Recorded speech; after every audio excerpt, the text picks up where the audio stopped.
ഇന്ന് നമ്മൾ സൂപ്പറായിട്ടുള്ളൊരു അച്ചാറാണ് ഉണ്ടാക്കുന്നത്. മാസങ്ങളോളം കേടുവരാത്ത ഒരു മാംഗോ പിക്കിൾ, അതായത് മാങ്ങ അച്ചാറാണ്. അതിന് വേണ്ട മാങ്ങയൊക്കെ നമ്മൾ കഷ്ണം മുറിച്ച് വെച്ചിട്ടുണ്ട്. കുറച്ച് വലിയ കഷ്ണങ്ങളാണ് കേട്ടോ വേണ്ടത്.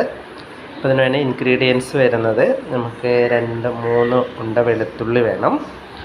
പിന്നെ അതുപോലെ തന്നെ ഉലുവയും കടുകും ഒരു 2-3 ടീസ്പൂൺ വീതം. പിന്നെ കറിവേപ്പില ആവശ്യത്തിന്, നല്ല ഫ്രഷ് കറിവേപ്പിലയാണ് കേട്ടോ.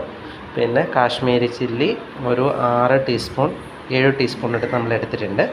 പിന്നെ ജിഞ്ചിലി ഓയിൽ, അതായത് നമുക്ക് നല്ലെണ്ണയാണ്. പിന്നെ ഉപ്പാണ്, ആവശ്യത്തിന് വേണ്ട ഉപ്പ് എടുത്തിട്ടുണ്ട്.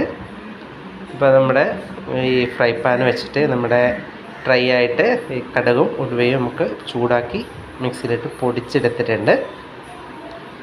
പിന്നെ നമ്മൾ പാൻ വെക്കുക, അതിലേക്ക് ഒരു ഓയിൽ, ഒരു 5-6 ടീസ്പൂൺ ഓയിലെടുത്ത് നമുക്ക് മുളക് പൊടി ഇട്ട് ജസ്റ്റ് ഒന്ന് ചൂടാക്കി എടുക്കുകയാണ്. അതിന് ശേഷം ഇതെല്ലാം കൂടെ ഒരുമിച്ച് അങ്ങ് ഒരു പാത്രത്തിലിട്ട് ബൗളിലിട്ട് മിക്സ് ചെയ്തെടുത്തിട്ടുണ്ട്. മിക്സ് ചെയ്യുമ്പോൾ ഇതാകെ ഒരു പരുവത്തിലുണ്ടാവും. എല്ലാം നല്ല സൂപ്പറായിട്ട് പിടിച്ചെടുത്തിട്ടുണ്ടാവും. ഉപ്പും മുളകും എരിവും ഒക്കെ പിടിച്ചിട്ടുണ്ട്. പിന്നെ നമ്മൾ ചെയ്യുന്നതൊരു ബോട്ടിലേക്ക് ഫില്ല് ചെയ്ത് വെക്കുകയാണ്. അപ്പം എണ്ണയും എല്ലാം ഇതിനകത്ത് ഫില്ല് ചെയ്ത് വെക്കുക. ഒരു 2-3 ദിവസമൊക്കെ കഴിയുമ്പോഴേക്കും ഇതുപോലെ